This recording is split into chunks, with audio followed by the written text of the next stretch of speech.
Bonjour à tous et bienvenue à ce webinaire qui porte sur le MOOC Certis. Comme vous le savez bien, le 5 octobre va démarrer la formation en ligne sur la certification des enseignants en TICE et nous avons initié dans le cadre du programme Apprendre pour le compte de l'AUF ce webinaire afin de répondre à certaines de vos interrogations.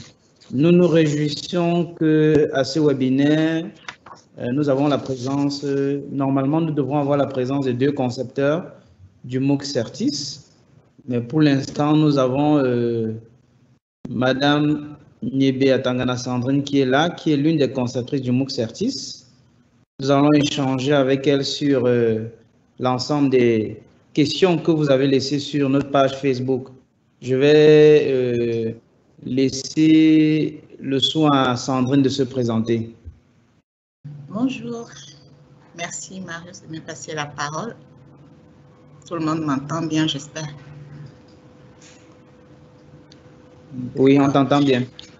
Ok, alors je suis Sandrine Niébé Atangana, experte en technologie éducative, ingénieure technopédagogue, et je fais partie de l'équipe de conception qui a travaillé pour ce MOOC Certis School New. Déjà, je tiens à signaler qu'il y a eu un certain nombre de préoccupations qui ont été posées par nos internautes, notamment sur notre page Facebook. C'était de savoir quel est le but du MOOC Certis School, quelles sont les compétences visées, quels sont les enjeux du MOOC, notamment pour ceux qui se trouvent en zone rurale, qui peut s'inscrire au MOOC. Est-ce que cette formation est payante? Est-ce qu'elle est certifiante? Et comment se structure le MOOC? Je vais répondre à certaines de ces préoccupations et Sandrine va continuer. Déjà, il faut le dire que le MOOC Certis School a pour but de donner des compétences et des connaissances aux enseignants afin que ceux-ci soient capables d'intégrer les TIC dans leur enseignement. Vous êtes sans ignorer que les TIC s'ingèrent dans tous les secteurs de la vie et l'enseignement n'est pas en reste. Or, et nous avons aujourd'hui un certain nombre d'outils et de matériel qu'on peut utiliser pour améliorer l'enseignement et l'apprentissage des élèves. Ce MOOC a été mis sur pied pour doter les enseignants des compétences et des connaissances pour que ceux-ci soient à même d'utiliser ce genre d'outils-là. Est-ce que ce MOOC est payant? Non. L'inscription est entièrement gratuite et la participation à ce MOOC est gratuite. Qui peut s'inscrire à ce MOOC? Les enseignants du primaire, du secondaire, les superviseurs pédagogiques, c'est-à-dire les inspecteurs, toute la chaîne de supervision pédagogique qui ont la charge d'encadrer les enseignants. Comment s'inscrire sur ce MOOC? Il suffit simplement d'aller sur mooc-certis.auf.org et à l'onglet inscription, on s'inscrit gratuitement au MOOC, c'est simple. Sur notre page Facebook, on a longuement partagé le lien de l'inscription. Je vais passer la parole à Sandrine pour la suite des préoccupations. Merci Marius de me passer la parole. Effectivement, le dispositif Certis School est gratuit pour les enseignants et leurs encadreurs. Et le dispositif s'appuie sur le référentiel élaboré par l'UNESCO qui se décline en 6 domaines, dont 2 particulièrement sont abordés dans le présent MOOC, à savoir le domaine 3 qui porte sur la pédagogie et comment notamment intégrer l'éthique dans ses pratiques pédagogiques quotidiennes, et le domaine 6 qui porte sur le développement, la formation professionnelle des enseignants, comment acquérir une culture numérique qui va favoriser ce développement professionnel-là. Alors, quels sont les enjeux de ce MOOC? Il faut noter que la pandémie a fait évoluer la réflexion sur l'usage d'éthique et leur potentiel immense. Il est avéré que, effectivement, les TIC peuvent contribuer à améliorer les pratiques et à favoriser le développement des enseignants.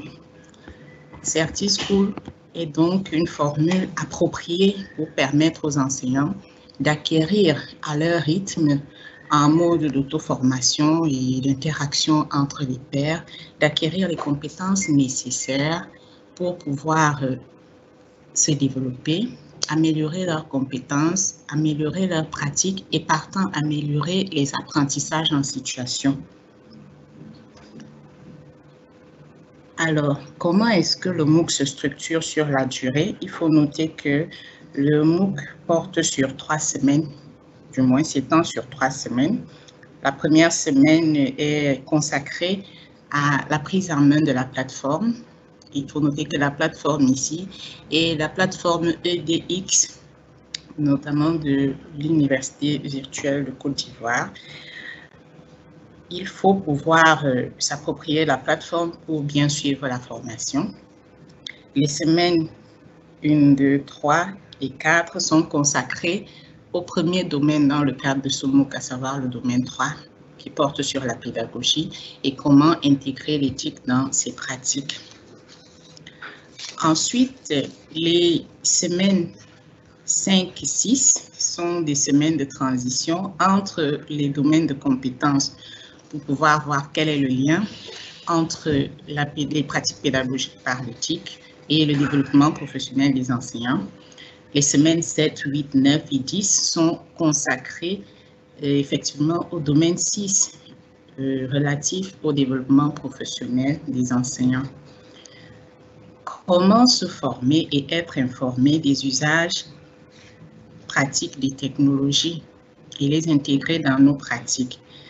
Donc, le MOOC permet aux participants de prendre connaissance des ressources pour déjà les domaines qui sont abordés, mais aussi pour les 4 autres domaines qui ne sont pas abordés dans le cas d'espèce.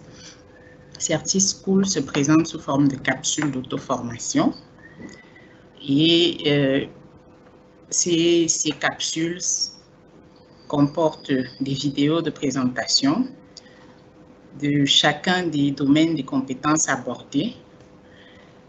Ces capsules vont expliquer de manière assez succincte les enjeux de chaque domaine de compétences.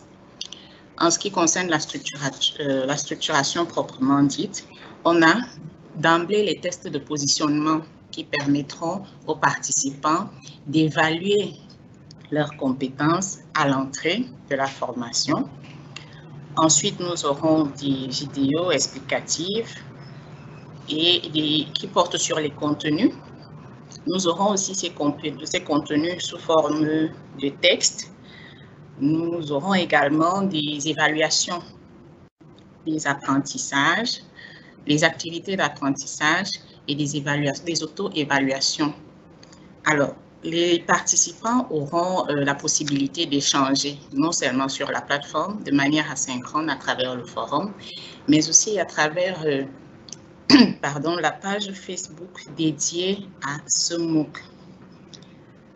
On aura également, comme c'est le cas aujourd'hui, des webinaires ou des live tweets animés par les équipes de concepteurs dont je fais partie pour répondre à leurs questions et préoccupations en rapport avec la formation ou à d'autres préoccupations qui pourront naître justement à partir des contenus dont ils auront pris connaissance. Donc, je peux m'arrêter là pour l'instant et revenir par la suite si vous voulez bien. Merci Sandrine, merci pour ces éclaircissements.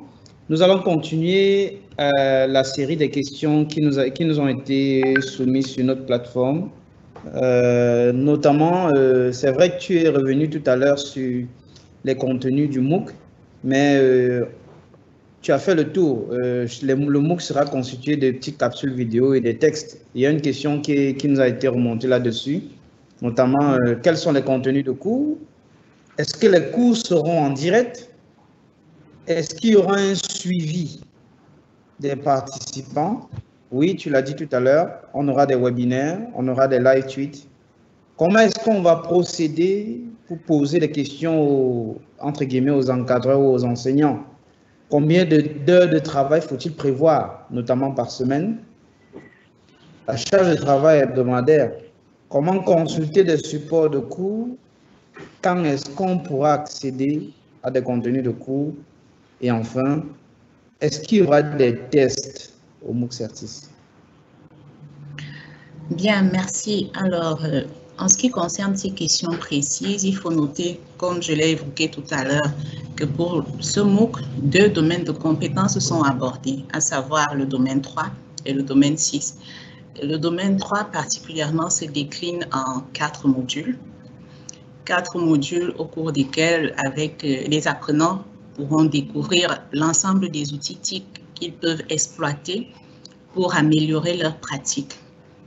Et ces modules comprennent non seulement les tests de positionnement, comme je l'ai évoqué tout à l'heure, ils comprennent les contenus de cours, ils comprennent les activités d'apprentissage et ils comprennent des évaluations automatisées à la fin de chaque module. L'ensemble de ces activités permettra aux participants d'acquérir ou de renforcer les compétences dont ils disposent déjà pour améliorer leur pratique. Maintenant, le cours, est-ce qu'il se déroule en direct? Notons que le cours se déroule principalement en modalité asynchrone, c'est-à-dire qu'ils prennent connaissance des ressources qui sont disponibles sur la plateforme et des activités y relatives, et ils réalisent les tâches qui sont contenues dans ces activités-là. Maintenant, ils ont l'occasion de poser des questions, comme c'est le cas à travers la page Facebook, mais aussi à travers le forum disponible sur la plateforme. Et ces questions vont remonter aux concepteurs qui y répondront dans le cadre des rencontres synchrones directes, comme celles que nous avons actuellement, les webinaires ou les live tweets.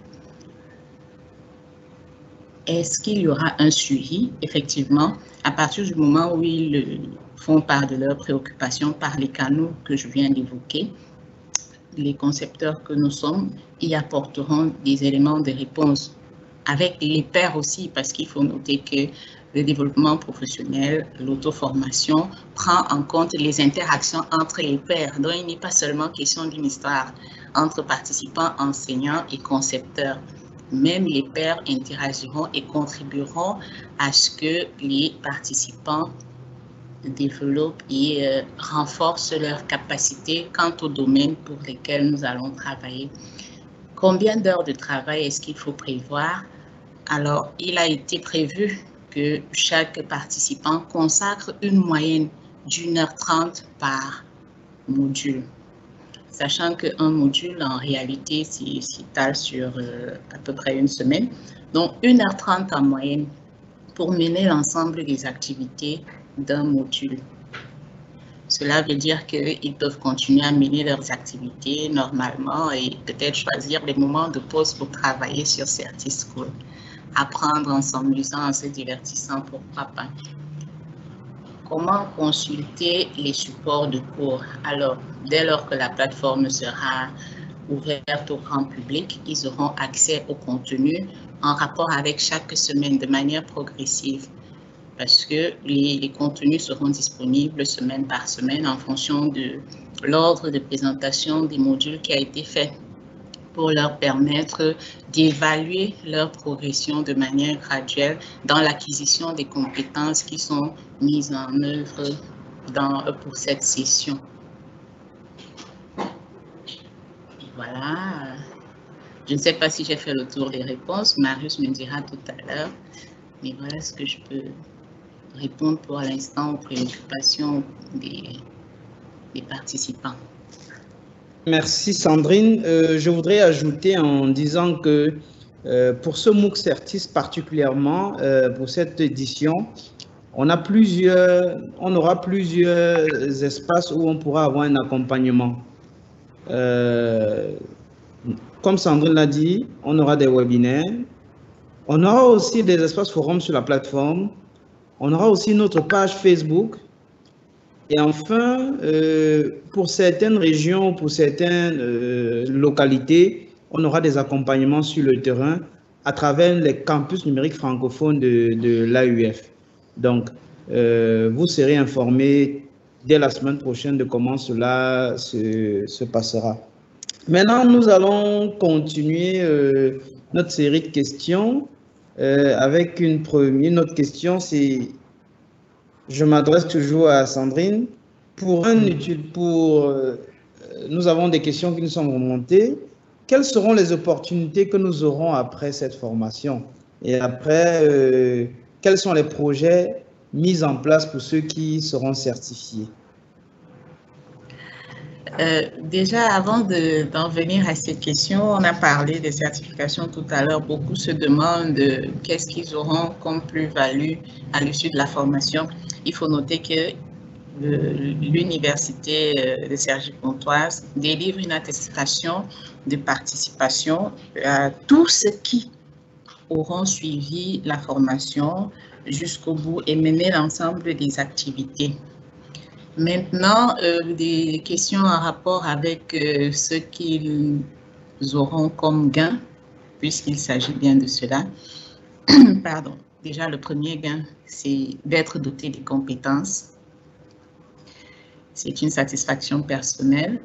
Et en plus, compte tenu du contexte actuel, acquérir des compétences dans les pratiques technopédagogiques innovantes est un atout, parce qu'on n'a plus que jamais besoin d'implémenter ce genre de dispositifs en local dans la sous-région pour permettre à toutes les personnes d'acquérir des compétences et de les développer pour contribuer à l'amélioration des apprentissages, comme nous avons parlé au départ à travers l'atteinte de l'objectif du développement durable numéro 4. Les projets, si on peut parler des projets pour l'instant, il faudrait déjà que les participants acquièrent des compétences et se disent que dès lors qu'ils ont les compétences requises, ils sont plus que jamais compétitifs et ils ont plus de chances d'être enrôlés dans les projets qui sont mis en œuvre actuellement, par exemple, dans le cadre du programme Apprendre qui soutient ce MOOC Certi School. Et le programme Apprendre, il y a beaucoup d'autres projets qui sont, des appels à projets qui sont lancés ici et là. Alors, si on a des compétences requises, pourquoi ne pas postuler? Donc, le fait de suivre cette formation permet aux participants de capitaliser leurs chances et d'avoir justement la possibilité de contribuer de manière effective à l'amélioration de la qualité de l'éducation, pas seulement dans leur région, peut-être pas seulement dans leur pays, mais de s'ouvrir également à l'international, vu que la certification, elle ne se limite pas à une région.